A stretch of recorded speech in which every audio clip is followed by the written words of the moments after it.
Kyle Dubas has been receiving a very large amount of hate about how he single handedly ruined the Penguins, and I don't think that's the case whatsoever. When you look back to his first season as the Penguins, the two moves that people like to criticize are Tristan Jarry and Ryan Graves, but at the sense they made time.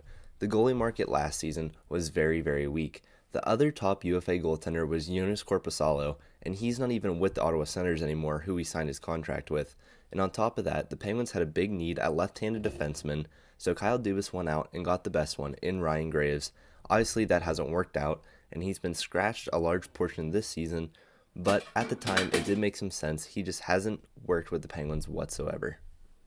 Another move that people love to criticize is the Erik Karlsson trade, but when you look at it, the Penguins actually saved money in that trade. They shipped out Mikael Granlund, who's done amazing with the Sharks, but he was never good as a Penguin. He did horrible. He scored one goal the entire time he was here.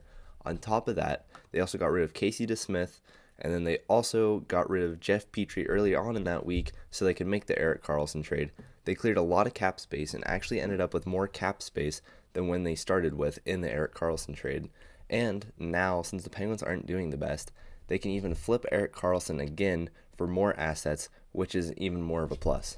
A lot of people have also been critical that he didn't get a first round pick back for Jake Guentzel last year, but at the end of the day, it matters what you do with that draft pick.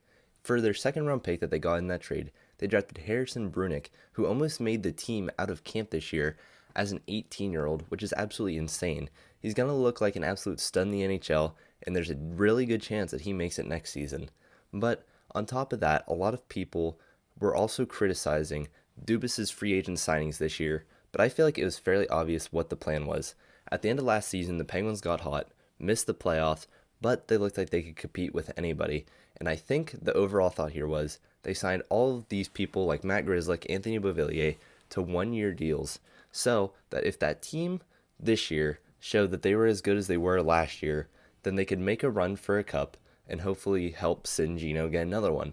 But if it didn't work out and we're at where we're at this season, they can flip all those one-year deals for more assets to help with this retool, rebuild, whatever you want to call it.